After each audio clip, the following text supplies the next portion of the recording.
My parents sued to evict me so my sister could own her first home. In court, my 7-year-old asked the judge, "Can I show you something Daddy doesn't know?" The judge nodded. She held up her tablet, pressed play. When it started, the certified letter arrived on a Tuesday at 2:47 p.m. Green card. Signature required. The kind of mail that means someone's about to ruin your day. I signed for it standing in the driveway of my parents' guest house, the place I'd called home for 2 years, where I'd raised my daughter Emma after my divorce, where I'd paid $800 monthly rent and sunk $23,000 of my own money into renovations. I opened the envelope. Summons and complaint. Unlawful detainer, Robert and Sandra Mitchell v. Jacob Mitchell. My parents were suing me for eviction. My hands started shaking before I even read the details. The complaint used words like trespasser and unlawful detainer and permissive occupancy revoked. It claimed my stay had always been temporary, that I'd overstayed my welcome, that my presence now interfered with the property owner's right to provide housing for their daughter, Claire Mitchell. Claire, my sister, 28 years old, worked in marketing, made $67,000 a year, and had our parents wrapped around her finger since the day she was born. This was about her. I called my dad. He answered on the 4th ring. "You got the papers," he said. "Not a question." "You sued me?" My voice cracked. "Your own son?" "Jake, it's not personal. Claire needs stability. She wants to start building equity instead of throwing money away on rent. The guest house is perfect for her." "And what about Emma? What about your granddaughter? Where does she get stability?" Silence on the line. "We think it's time you found your own place. You've been there long enough." "I've been paying rent every month on time. I renovated the entire structure at my own expense. That was your choice. We never asked you to do that. You never stopped me either, and you sure didn't mind when I fixed your roof, or replumbed your main house, or handled your property tax shortfall last year. We appreciate everything you've done, but Claire's our daughter too. She deserves this opportunity. I'm your son, and you had your chance. You got married, had a house, then screwed it all up with the divorce. Claire's ready to build her future. We're not asking you to leave tomorrow. You have until the court date to figure something out." He hung up. I stood in the driveway holding that summons for 11 minutes before Emma came outside. "Daddy, you okay?" She was 7, brown hair and pigtails, wearing the Wonder Woman shirt I'd gotten her for her birthday. "Yes, sweetie, everything's fine." But it wasn't fine. My own parents were trying to kick me out so my sister could have my home. I'd been living in the guest house for 2 years and 4 months when everything fell apart. The divorce from my ex-wife Rachel had been brutal. She'd cheated with her personal trainer, classic, I know, and I'd filed for divorce immediately. Got primary custody of Emma because Rachel's new boyfriend didn't want kids around. Fine by me, but the divorce had gutted me financially. Legal fees, settlement, child support to Rachel, even though I had Emma most of the time, because California law is weird. I'd lost the house we'd owned together. My credit was shot. I was making $52,000 a year as an HVAC technician. Good money, but not enough to immediately rent a decent place and rebuild. My parents had offered the guest house. It was sitting empty behind their main residence in Riverside. Detached structure, 850 square feet. 1 bedroom, 1 bathroom, small kitchen, living area. "You can stay here while you get back on your feet," my dad had said. "Just help with some projects around the property. We'll call it even." But I'd insisted on paying rent, $800 a month, below market rate, but fair for the size and condition. The condition had been terrible. Original wiring from 1987, no insulation, rotted subfloor in the bathroom, ancient appliances, broken HVAC, so I'd fixed it, all of it, at my own expense. New electrical panel, $1,400, subfloor and tile replacement, $3,800, insulation throughout, $4,200, new HVAC system, $7,500, updated appliances, $3,200, fresh paint, new light fixtures, landscaping, $1,900, total, $23,000 over 2 years. I had receipts for everything, every Home Depot run, every contractor I'd hired, every YouTube tutorial I'd watched at 11 p.m. to save money by doing it myself. The place was beautiful now, modern, efficient, worth at least $40,000 more than when I'd moved in, and my parents wanted to give it to Claire. The Sunday dinner where everything started was 3 weeks before the lawsuit. My parents hosted every Sunday at 6 p.m., pot roast, mashed potatoes, the same meal we'd been eating since I was a kid. Claire showed up late at 6:47, wearing designer jeans and carrying a bottle of wine that cost more than my weekly grocery budget. Sorry,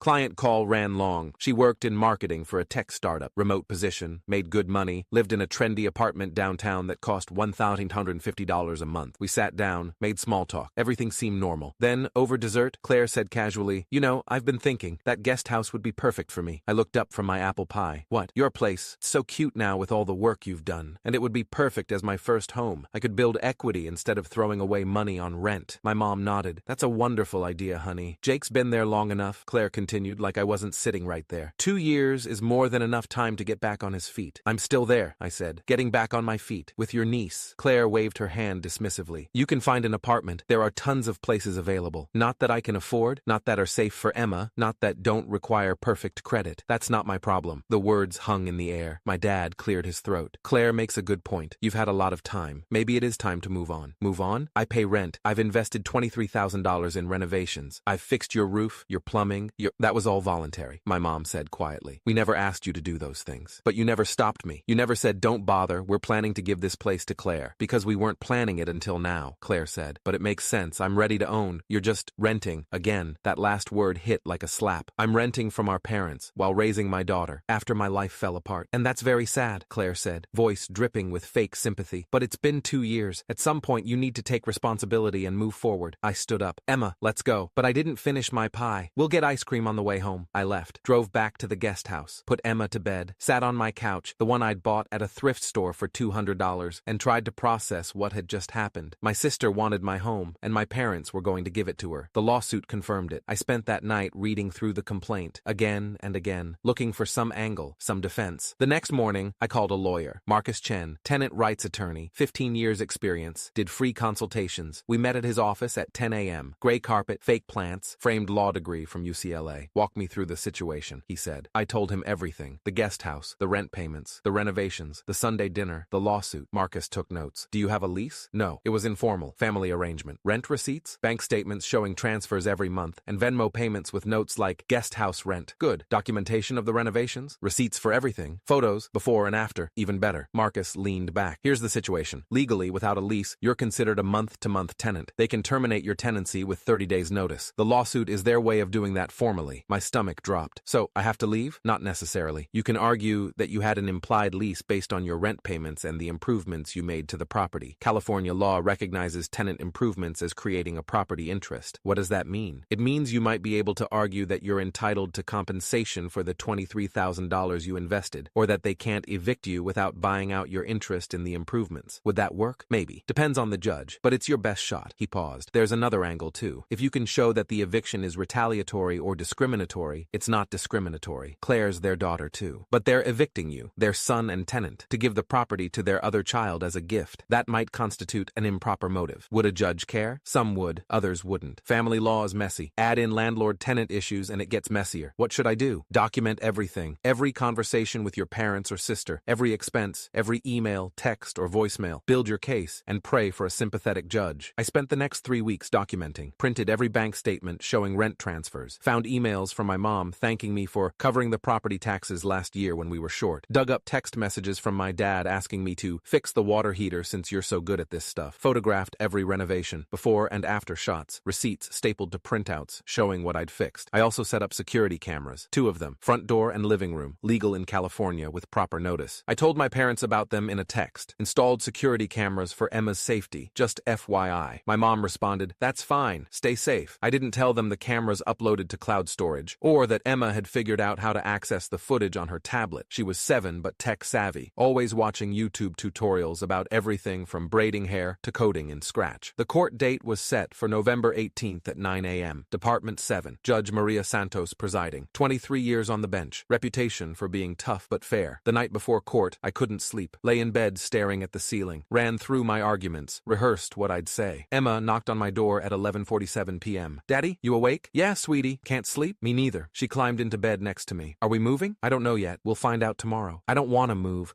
I like my room and my school and my friends. I know, baby. I'm going to do everything I can to make sure we stay. She was quiet for a moment. Then, Aunt Claire was here last week. I sat up. What? When you were at work. Aunt Claire and Grandma came over. They didn't know I was upstairs. My chest went tight. What were they doing? I don't know, but I recorded it on my tablet, the security camera thing. I learned how to save videos. Emma, can you show me? She ran to her room, came back with her tablet, pulled up a video file. It's from last Wednesday, when you were at that job in Corona. She pressed play. The footage showed our living room. Afternoon light. Timestamp. Wednesday, November 13th, 2:47 p.m. The front door opened. My mom and Claire stepped inside. You're sure he's at work? Claire asked. He said he'd be gone until 6. Some big install. Claire walked straight to the breaker box on the wall. Which switches control the hot water and heat? Claire, are you sure about this? The housing inspection is next week. If his utilities aren't working properly, he'll fail. Then he'll have to move out faster. It's strategic. But Emma, she's upstairs with headphones on. She won't even notice. Claire started flipping switches. Heating, water heater, disposal. Got it. My mom shifted uncomfortably. This feels wrong. It's not wrong. It's practical. Jake's had 2 years. We're just helping him move along. Then Emma's small voice came from off camera. Aunt Claire? Grandma? Both women then froze. Emma appeared on screen. What are you doing? Claire's face transformed. Instant smile. Warm. Fake. Hey, sweetie. We're just checking something for your daddy. Making sure everything works right. Don't tell him we were here, okay? It's a surprise. What kind of surprise? My mom jumped in quickly. The good kind. For the whole family. Promise you won't mention it? Emma nodded, uncertain. Claire walked to my desk, picked up papers. These look important. I'll take them so they don't get lost. Claire, my mom protested weakly. He can request copies. It's fine. The video continued. Claire checking cabinets, opening drawers, my mom looking increasingly uncomfortable but not stopping her. We need to go, my mom finally said. Jake might come home early. One more thing. Claire walked to the wall, unscrewed something. My carbon monoxide detector. She removed the battery, put the detector back. Claire, my mom's voice went sharp. That's dangerous. What? It'll be fine. The inspection is in 5 days. He'll just fail that part of the check and have to leave. Nobody gets hurt. Calm down. There's a child here who we both love. Nothing bad will happen in 5 days. Stop being dramatic. They left at 3:14 p.m. The timestamp was clear. The audio was crystal. I watched the video 3 times. Emma sat next to me, quiet. Did I do something bad? She finally asked. No, baby. You did something very, very good. The courtroom was smaller than I'd expected. Beige walls, tired flags, fluorescent lights that hummed, a clock that looked like it had stopped working sometime in 1997. I arrived at 8:47 a.m. with Emma and Marcus Chen. My parents were already there, sitting with their lawyer, Patricia Morrison, family law attorney, 27 years experience, charging them $425 per hour they didn't have. Claire wore a white blazer, professional, put together, playing the part of the responsible younger sister, ready for home ownership. Judge Santos took the bench at 9:03 a.m. Latina woman, early 50s, gray hair pulled back in a tight bun, reading glasses on a chain. Case number FL 2024-0847, Mitchell versus Mitchell, unlawful detainer, counsel, state your appearances. Patricia stood. Patricia Morrison for plaintiffs Robert and Sandra Mitchell. Marcus stood. Marcus Chen for defendant Jacob Mitchell. This is an eviction proceeding involving family members. Let's keep it civil. Judge Santos looked at the file. Ms. Morrison, you may proceed. Patricia launched into her argument. Smooth, practiced. Expensive sentences about permissive occupancy and month-to-month tenancy and property owners' right to revoke permission for use of their property. Your Honor, the defendant has resided on the property for over 2 years under an informal arrangement. The plaintiffs are now exercising their legal right to terminate that arrangement. Mr. Mitchell is a month-to-month tenant. California law requires only 30 days' notice, which has been provided through this lawsuit. The plaintiff's daughter, Ms. Claire Mitchell, wishes to use the property as her first home. This is a reasonable use of their property. She kept saying first home like it was sacred, like it justified everything. Judge Santos listened without expression. Mr. Chen? Marcus stood, placed his folder on the table. Your Honor, my client is not a squatter or a trespasser. He's a tenant who has paid $800 monthly rent for over 2 years. He has documentation of every payment, but more importantly, he's made substantial improvements to the property at his own expense. Over $23,000 in renovations, including electrical, plumbing, HVAC, and structural repairs. He has receipts for everything. He walked through the evidence. Photos of the renovations, bank statements showing rent payments, emails from my mother thanking me for covering property taxes, text messages from my father asking me to do repairs. Your Honor, California Civil Code Section 1019 recognizes that a tenant who makes improvements to a property has a compensable interest in those improvements. The plaintiffs are attempting to evict my client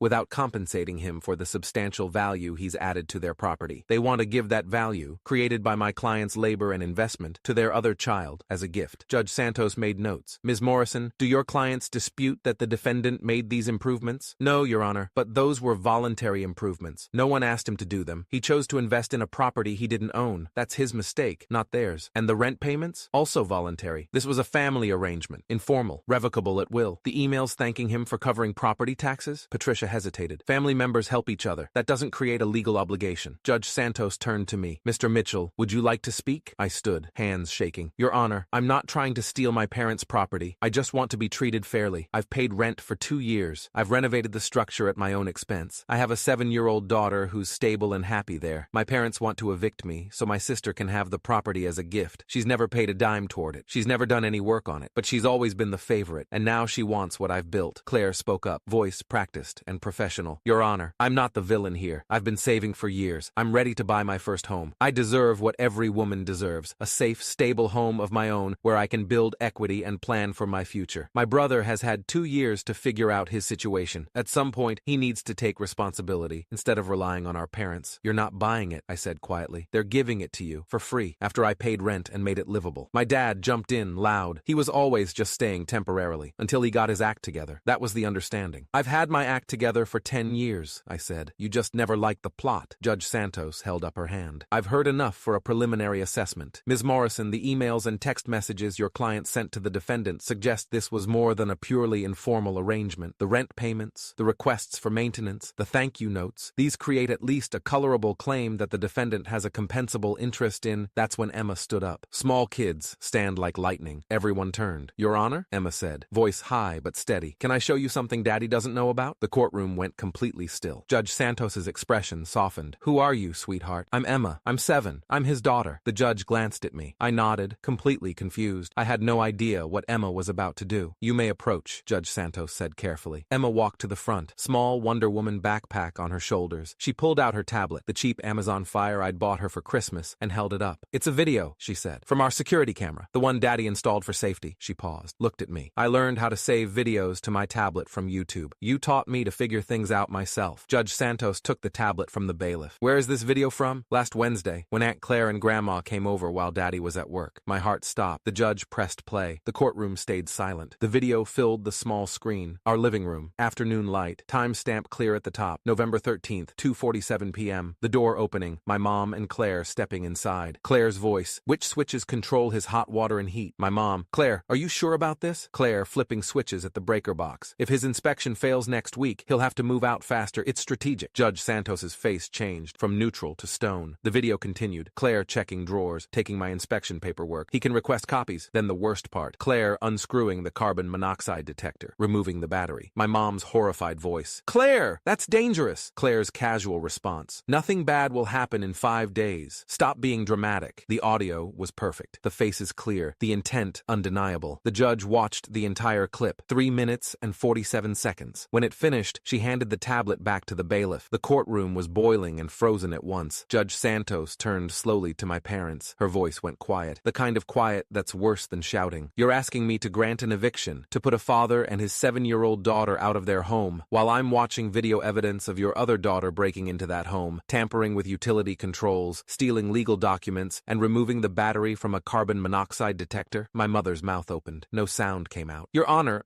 Patricia started. I don't want to hear from you, counsel. I want to hear from your clients. Judge Santos looked at Claire. Ms. Mitchell, what exactly were you doing in your brother's home? Claire's face had gone white. I was just checking on things. For safety. You disabled his utilities. You removed a battery from a life safety device in a home where a child sleeps. Explain that to me. I didn't think. No, you didn't think. Or you thought you'd get away with it because no one would know. The judge turned to my mother. And you, Mrs. Mitchell. You watched your daughter commit what amounts to criminal trespass, vandalism, and reckless endangerment. And you did nothing. My mom was crying now. I didn't want her to. I tried to stop. Not hard enough. Judge Santos looked at her notes, shook her head. Here's what we're not going to do today. We're not going to pretend this is about empowering a young woman to own her first home when I've just watched a coordinated attempt to sabotage a safety inspection and endanger a child. She looked at Patricia. Motion denied. Petition dismissed with prejudice, meaning your clients cannot refile. I'm also issuing a protective order prohibiting the plaintiffs and Ms. Claire Mitchell from entering the defendant's residence without express written consent. Any violation will result in immediate arrest. Your Honor, with all due respect, Patricia tried, and I'm referring this matter to the district attorney's office for potential criminal charges. Breaking and entering, vandalism, reckless endangerment, possibly conspiracy. They can sort out which charges fit. She turned to Emma, smiled for the first time. You did the right thing, sweetheart. Thank you for being brave. Emma asked quietly, are we moving? Not today, not because of this case. Judge Santos looked at me. Mr. Mitchell, get your locks changed immediately. Document any further contact from your family members. If they violate the protective order, call 911. Understood? Yes, Your Honor. We're adjourned. The gavel struck at 9:47 a.m. My parents left without looking at me. Claire's white blazer looked less professional now, more like a surrender flag. Outside the courthouse, my mother tried to approach. Jake, we didn't mean for it to go this far. You meant exactly what happened, I said. You sided with her, you enabled her, you watched her endanger your granddaughter, and did nothing. She wasn't going to hurt. She removed a carbon monoxide detector, Mom. Do you understand what could have happened? My mom started crying harder. My dad stood beside her, jaw clenched, saying nothing. Stay away from us, I said. Both of you. We walked to my truck. Emma held my hand. That afternoon, I called a locksmith. Had every lock changed by 4:30 p.m. Cost $340, worth every penny. Then I called an electrician, James Rodriguez, licensed contractor, 12 years experience. Had him inspect everything Claire had touched. The breaker switches were off. Hot water, heat, garbage disposal. The carbon monoxide detector had no battery. If there'd been a leak from the water heater, the furnace, anything, Emma and I could have died in our sleep. This is serious, James James said. Criminal level serious, I know. The judge referred it to the DA. 2 weeks later, Deputy District Attorney Michelle Tran,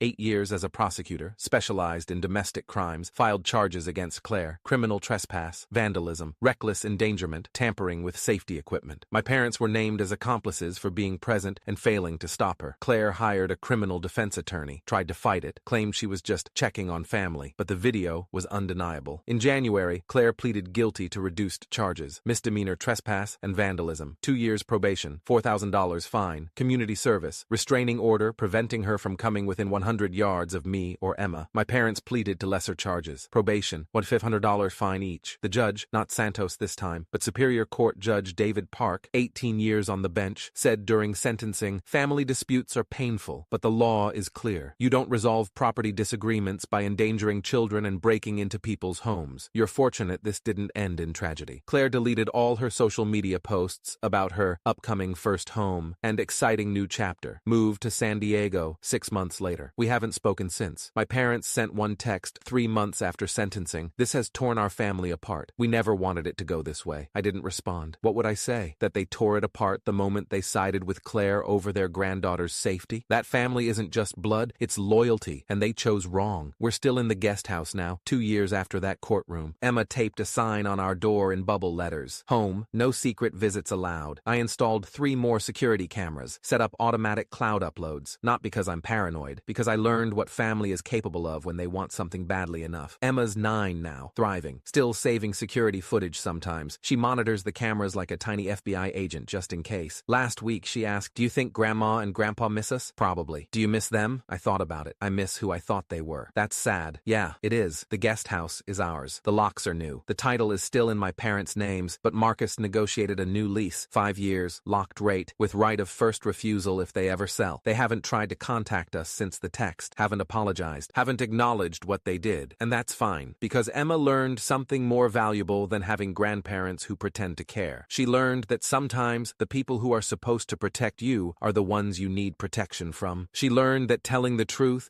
even when it's hard, even when it hurts people you love, is always the right choice. And she learned that home isn't just a place, it's safety, security, knowing who not to trust with your keys. We're safe now, and sometimes that's enough.